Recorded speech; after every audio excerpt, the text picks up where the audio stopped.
Hello दोस्तों, स्वागत है आप सबका हमारे ईसीआई के लेक्चर सीरीज में। तो आज हम बात करने वाले हैं ईसीआई यानी इलेक्शन कमीशन ऑफ इंडिया के बारे में। तो हम लोग देखते हैं इलेक्शन कमीशन ऑफ इंडिया जो एक कॉन्स्टिट्यूशनल अथॉरिटी है, वो रिस्पॉन्सिबल है administrating and supervising elections in India. India में जो इलेक्शंस होते हैं उसके एडमिनिस्ट्रेशन और सुपरवाइज करने के लिए election commission of India responsible होता है। तो आज का टॉपिक क्यों इम्पोर्टेंट है? क्योंकि ये डिस्कस करने वाले हैं इलेक्शन कमीशन ऑफ इंडिया के बारे में। अब ध्यान से सुनो, अगर इलेक्शन ही फेयर नहीं होगा तो फिर डेमोक्रेसी का कोई मतलब ही नहीं बनता है। इसलिए कॉन्स्टिट्यूशन ने सबसे पहले क्या सिक्योर किया? सबसे पहले सिक्योर किया इलेक्शन सिस्टम। तो इलेक्शन जो है वो इस्टेब्लिश कब हुआ? Election commission of India establish हुआ 25 जनवरी 1950 को, 25 जनवरी 1950। वो कब था? A day before India become Republic. Bharat के रिपब्लिक होने से ठीक एक दिन पहले इलेक्शन कमीशन ऑफ इंडिया का इस्टेब्लिशमेंट हुआ। ठीक है, अब ये इलेक्शन कमीशन ऑफ इंडिया का जो सबसे प्राइमरी ऑब्जेक्टिव्स है वो क्या है? Free, fair, transparent and credible elections across the country. तो इलेक्शन कमीशन ऑफ इंडिया का सबसे प्राइमरी ऑब्जेक्टिव क्या क्या रहता है? इलेक्शंस फ्री होने चाहिए, किसी तरह का कोई दबाव नहीं, फेयर इलेक्शन होना चाहिए, किसी तरह की इलेक्शन में गड़बड़ी नहीं होना चाहिए, पारदर्शिता होना चाहिए इलेक्शन में, ट्रांसपेरेंसी होना चाहिए और क्रेडिबल होना चाहिए, मतलब विश्वसनीय इलेक्शन होना चाहिए।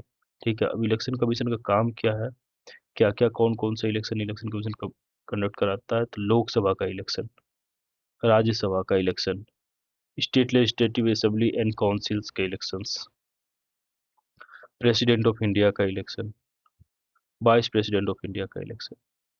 जितने भी ये सब इलेक्शंस है सबको कंडक्ट कौन कराता है? सबको कंडक्ट कराता है इलेक्शन कमीशन ऑफ इंडिया। मतलब अगर बोले तो देश का पावर ट्रांसफॉर्मर इसी के हाथ में है। और ये सब बेस्ड है यूनिवर्सल ऑडिट सफरेज आर्टिकल 326 पे। अब यूनिवर्सल ऑडिट सफरेज आर्टिकल 326 ये होता क्या है? ये ग्रांट करता है voting right to every citizen above 18 और 18 प्लस ऑफ एज, मतलब 18 या 18 साल से बड़े जितने भी सिटीजन्स हैं सबको इक्वल वोट कास्ट करने के लिए ये ग्रांट करता है। कौन? आर्टिकल 326। इसी को बोलते हैं यूनिवर्सल अडल्ट सफरेज। और जो आर्टिकल 326 में मेंशन है, यहाँ पे ये दर्शाता है वोट इक्वलिटी होगा, कास्ट, रिलीजन, जेंडर और इकोनॉमिकल स्टेटस के बेस्ड पे नहीं होता है वोटिंग। मतलब अगर कोई कितना भी अमीर आदमी हो, कितना भी पैसे वाला क्यों ना हो, लेकिन कुछ भी हो, उनका एक वोट का वैल्यू एक वोट ही रहेगा। एक वोट का वैल्यू कभी भी उसका इकोनॉमिकल स्टेटस या किसी भी चीज़ की वजह से बढ़ेगा नहीं। ठीक है, तो अब हम नेक्स्ट बात करेंगे इसका कॉन्स्टिट्यूशनल प्रोविज़न क्या क्या है। अब सबसे इम्पोर्टेंट यहीं पे आर्टिकल 324 बताता है हमको कि ये जो होता है इसमें साफ साफ लिखा है कि ये superintendence direction and control of election सब इलेक्शन कमीशन के पास होगा। आर्टिकल तो 324 क्या बोलता है? Superintendence direction and control of election सब किसके पास होगा? सब इलेक्शन कमीशन ऑफ इंडिया के पास होगा। मतलब इलेक्शन का कंट्रोलर कौन है? ECI, election commission of India. Election commission of India election का कंट्रोलर है। और उसके बाद अगर आर्टिकल 324 का 2 में आते हैं तो state the chief election commissioner CEC, जिसको हम लोग चीफ इलेक्शन कमिश्नर बोलते हैं, and other election commissioners each shall be appointed by the president. उनका अपॉइंटमेंट कौन करता है? तो उनका अपॉइंटमेंट करता है president, appointed by the president. ये किस आर्टिकल में है? 324 2। ठीक है, अब आर्टिकल 324(5) भी एक इम्पोर्टेंट आर्टिकल यहाँ पे हो जाता है, क्योंकि ये प्रोवाइड करता है सिक्योरिटी ऑफ टेन्योर, जो कि सबसे इम्पोर्टेंट चीज़ है, security of tenure. Security of tenure tenure की वजह से यहाँ पॉलिटिकल इंटरफेरेंस या किसी भी तरह का इंटरफेरेंस कम हो जाता है। ठीक है, और यहाँ इसका साफ साफ मतलब है कि गवर्नमेंट इनको इजीली हटा नहीं सकता। ये लाइन बहुत ही पावरफुल लाइन है, क्योंकि गवर्नमेंट अगर गवर्नमेंट इजीली हटा सकती तो फिर न्यूट्रल इलेक्शन कैसे होता? इसलिए 324 को कहते हैं backbone of electoral independence. Article 324 को हम लोग क्या कहते हैं? आर्टिकल 324 को हम लोग कहते हैं बैकबोन ऑफ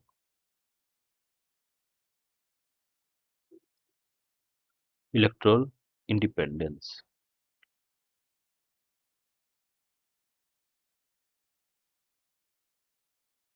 ठीक है, अब आ जाओ नीचे, हम लोग देखते हैं आर्टिकल 326। आर्टिकल 326 पहले भी बताए हैं और फिर बता रहे हैं कि आर्टिकल 326 जो है वो एडल्ट सफरेज के बेस्ड पे है, बेस्ड ऑन एडल्ट सफरेज, जिसका मतलब जो इंश्योर करता है कि जितने भी एलिजिबल कैंडिडेट है जो 18 या 18 प्लस के एज के हैं, वो अपना डेमोक्रेटिक पार्टिसिपेशन इंश्योर कर सके, मतलब वो अपना वोट कास्ट कर सके। This constitutional provision ensure that ECI function independently and not subordinate or executive or legislature। मतलब ECI election commission of India जो होता है वो इंडिपेंडेंटली काम करता है, वो किसी का सबऑर्डिनेट नहीं है, ना ही एग्जीक्यूटिव का और ना ही लेजिस्लेचर गवर्नमेंट का, वो इंडिपेंडेंटली काम करता है। अब स्ट्रक्चर ऑफ इलेक्शन कमीशन, अगर हम स्ट्रक्चर का बात करें तो शुरू में ECI सिर्फ एक बंदा होता था जो चीफ इलेक्शन कमिश्नर होता था। ठीक है, अब सोचो एक आदमी पूरा देश का इलेक्शन कंट्रोल करे, थोड़ा सा रिस्की लगता है। इसीलिए अक्टूबर 1993 में इसको मल्टी मेंबर बॉडी बना दिया गया। क्या बनाया गया? मल्टी मेंबर बॉडी बना दिया गया, ताकि जो डिसीजन हो वो कलेक्टिव डिसीजन मेकिंग हो सके और कंसंट्रेशन ऑफ पावर रिड्यूस हो, जिसके वजह से और फेयर डिसीजन मिल सके। अब स्ट्रक्चर उसके बाद कैसा हो गया? उसके बाद स्ट्रक्चर हो गया एक चीफ इलेक्शन कमिश्नर और दो इलेक्शन कमिश्नर। पहले क्या हुआ करते थे, एक सिर्फ एक चीफ इलेक्शन कमिश्नर जो सब कुछ हैंडल करते थे, लेकिन उनके साथ दो इलेक्शन कमिश्नर ऐड कर दिया गया अक्टूबर 1993 में। तो the commission work as a logical collegial body, meaning decision taken collectively through majority voting. ठीक है, तो एक कॉलेजियल बॉडी है, मतलब मेजोरिटी वोट से डिसीजन होगा। यहाँ डिक्टेटरशिप नहीं चलता है। हेडक्वार्टर इसका कहाँ है? हेडक्वार्टर इसका है निर्वाचन सदन, निर्वाचन सदन न्यू दिल्ली। स्टेट लेवल पे chief electoral officer, district level पे डिस्ट्रिक्ट इलेक्शन ऑफिसर, मतलब ऊपर से पॉलिसी नीचे से एग्जीक्यूशन होता है। ठीक है, स्टेट लेवल पे कौन होते हैं? Chief electoral officer, and district level पे district election officer.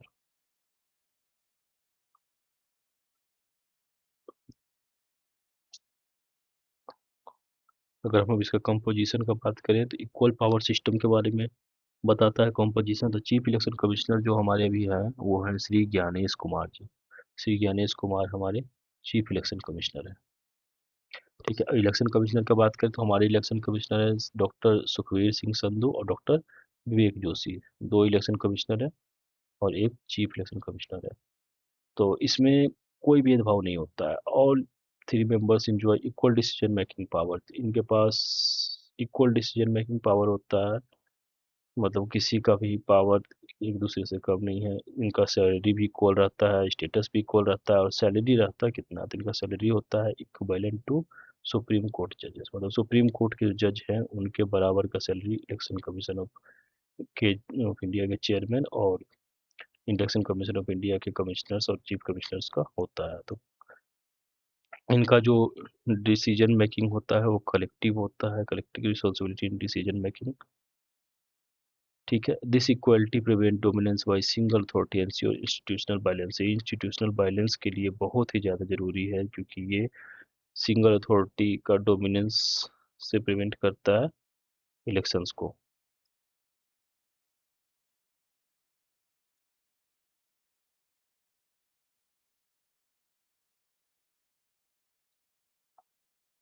Appointment of commissioner का अगर बात करें तो चीफ इलेक्शन कमिश्नर और इलेक्शन कमिश्नर को अपॉइंट कौन करते हैं? अपॉइंट करते हैं प्रेसिडेंट ऑफ इंडिया, भारत के राष्ट्रपति महामहिम जिनको कहते हैं, वो अपॉइंट करते हैं चीफ इलेक्शन कमिश्नर और इलेक्शन कमिश्नर को। लेकिन अपॉइंटमेंट का एडवाइस किनके द्वारा दिया जाता है? तो अपॉइंटमेंट का एडवाइस देते हैं councils of minister. The appointment is traditionally made on the advice of councils of minister. और उनका सर्विस कंडीशंस जो होता है वो govern by the election commission, there service condition govern by election commission, condition of service of election commission and transaction of business act 1991. Supreme Court has emphasized the Supreme Court emphasized the need of transparency in appointment and suggested a collegium system until Parliament enact a law. तो supreme court ने बोला कि transparent collegium होना यहाँ बहुत जरूरी है, ताकि जितने भी इलेक्शन हो वो ट्रांसपेरेंसी, पारदर्शिता दिखा सके, इलेक्शन पारदर्शी हो और लोगों में विश्वास जगा सके। तो इसके लिए एक कोलेजियम का सजेस्ट किया गया सुप्रीम कोर्ट के द्वारा, जिसके 3 मेंबर बोले गए हैं, जो prime minister, leader of opposition और chief justice of India collegium के पार्ट होंगे। ऐसा क्यों किया गया? क्योंकि अगर अपॉइंटमेंट न्यूट्रल होगा तो फंक्शन भी न्यूट्रल होगी। ठीक है। अगर दूसरे शब्द में बोले तो अगर कोई मैच चल रहा है तो रेफरी का सिलेक्शन फेयर होगा तभी मैच फेयर होगा। अब हम बात करते हैं टेन्यूर एंड सर्विस कंडीशन के बारे में। तो each commissioner holds office of 6 years और until altering the age of 65 year, मतलब या तो उनका 6 साल का टेन्यूर होगा, ठीक है, ज्वाइनिंग डेट से 6 साल तक का टेन्यूर होगा, 6 years, और जब तक या फिर 65 years का एज अटेंड नहीं कर लेते हैं। ठीक है। Their salary allowances are equivalent to those of जजेस ऑफ सुप्रीम कोर्ट, मैंने पहले भी डिस्कस किया है और फिर बताता हूँ कि उनका सैलरी जो होता है, इलेक्शन कमिश्नर्स का जो सैलरी होता है वो और अलाउंसेज होता है, वो सब equivalent to those of the जज ऑफ द सुप्रीम कोर्ट के जज के इक्विवेलेंट होता है। ठीक है। Their service condition can not be altered to their disadvantage after appointment, तो उनका अपॉइंटमेंट के बाद किसी भी तरह का सर्विस कंडीशन में चेंज नहीं किया जा सकता।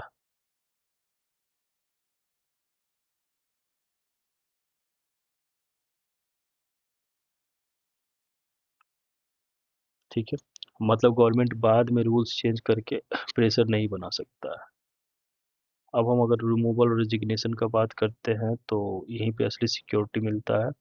तो सीएसी को रिमूवल करना है तो सुप्रीम कोर्ट जज जैसा ही प्रोसेस लगेगा। ठीक है। सुप्रीम कोर्ट जज जैसा प्रोसेस क्या क्या लगेगा? तो require special majority in both house of the parliament, in both house of parliament and ground पे प्रूवन मिसबिहेवियर और इनकैपेसिटी शो होना चाहिए, बस सिंपल मेजोरिटी से नहीं होगा। बाकी इलेक्शन कमिश्नर को रिमूव करने के लिए सीईसी की रिकमेंडेशन जरूरी है, मतलब बाकी के जो इलेक्शन कमिश्नर है, अदर इलेक्शन कमिश्नर्स, अदर 2 जो इलेक्शन कमिश्नर है उनको रिमूव करने के लिए चीफ इलेक्शन कमिश्नर का रिकमेंडेशन नीडेड होता है। और अगर मान लीजिए कि अगर इलेक्शन कमिश्नर को रिजाइन करना होगा तो अपना रिजिग्नेशन कहाँ सबमिट करेंगे? वो अपना रिजिग्नेशन प्रेसिडेंट के पास सबमिट करेंगे। इलेक्शन कमिश्नर का रिजिग्नेशन अगर सबमिट करना होगा तो प्रेसिडेंट के पास सबमिट करेंगे। ये सब जितने भी इलेक्शन कमिश्नर्स के हित में बनाए गए हैं रूल्स एंड रेगुलेशंस, ये सब उनको किस चीज़ से बचाता है? तो ये सब बचाता है पॉलिटिकल इंटरफेरेंस से।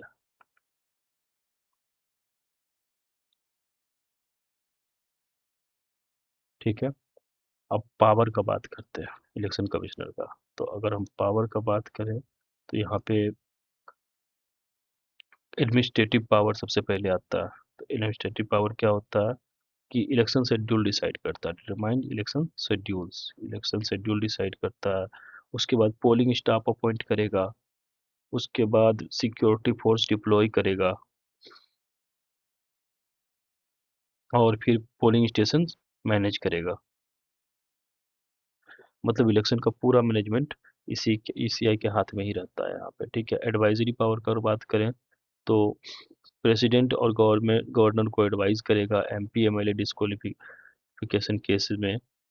इसका मतलब ईसीआई कॉन्स्टिट्यूशनल कंप्लायंस इंश्योर करता है। Advise the president and governors regarding the disqualification of members of parliament and state legislature, this ensure constitutional compliance in case of electoral disqualification.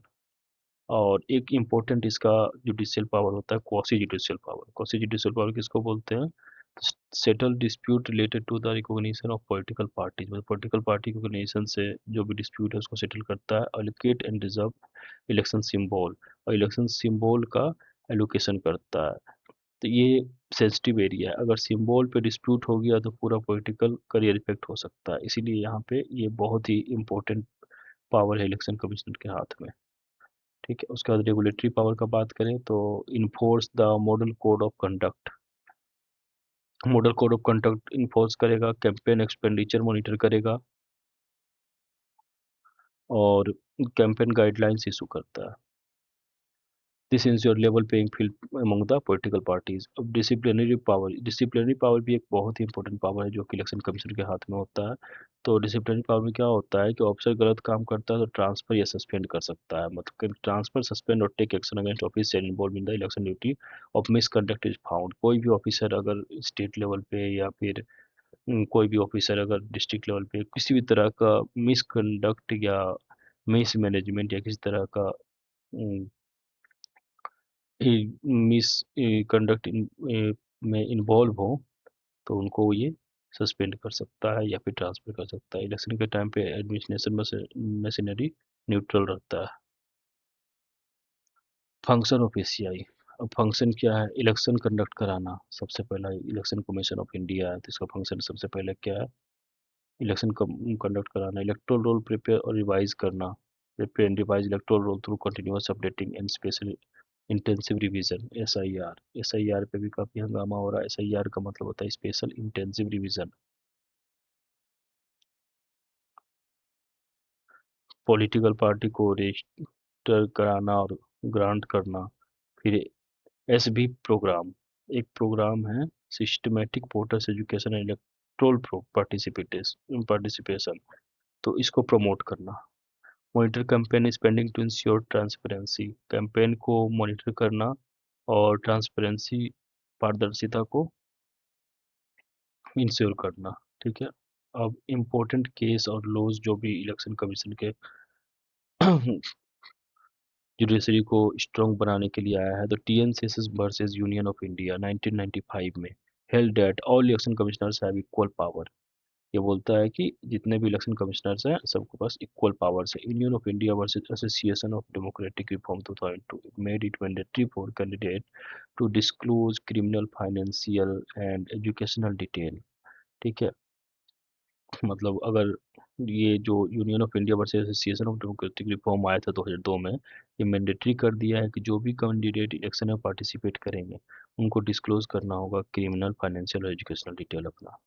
PUCL versus union of India 2003 recognise the right to vote as part of freedom of expression.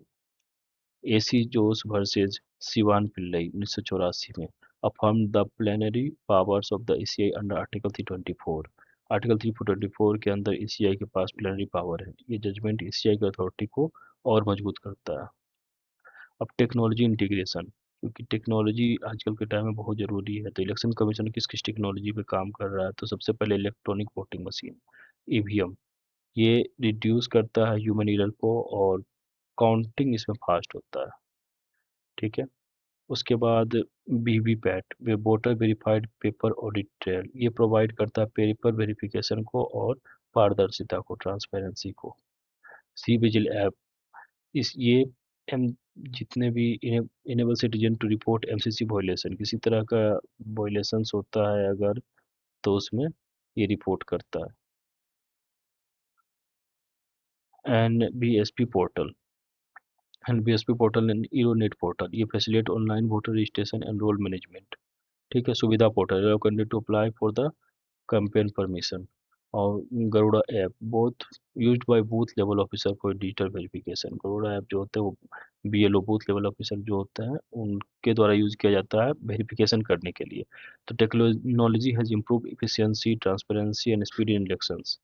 Challenges faced by ECI, ECI अब क्योंकि constitutional body है तो अगर India में ground work से लेकर के office work तक काम करता है तो कुछ कुछ चैलेंजेस होते हैं जो उनको फेस करना पड़ता है, जैसे allegation of political bias affecting credibility, मतलब कभी कभी उनको पर एलिगेशन लग जाता है पॉलिटिकल बायस का।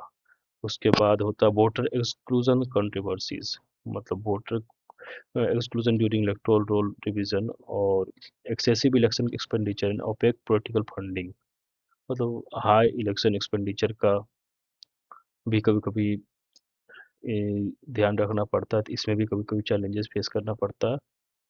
Spread of fake news and miss information through social media, तो ये सबसे इम्पोर्टेंट चैलेंज है आज के समय में, जो कि इलेक्शन कमीशन को काफ़ी बार फेस करना पड़ा है और काफ़ी बार फेस करना पड़ता भी है आगे भी, क्योंकि ये जो spread of fake miss information जो होता है थ्रू सोशल मीडिया, इस पे कंट्रोल कर पाना बहुत ही मुश्किल होता है। तो इसीलिए ये एक बहुत बड़ा चैलेंज इलेक्शन कमीशन के लिए अभी भी बना हुआ है। तो digital divide, limited access to online electoral service in rural areas, और जितने भी रूरल एरियाज हैं वहाँ पे डिजिटल डिवाइड, डिजिटल जो भी डिवाइस वगैरह है उनका लिमिटेड एक्सेस है, तो वहाँ पे भी एक बहुत बड़ा चैलेंज है।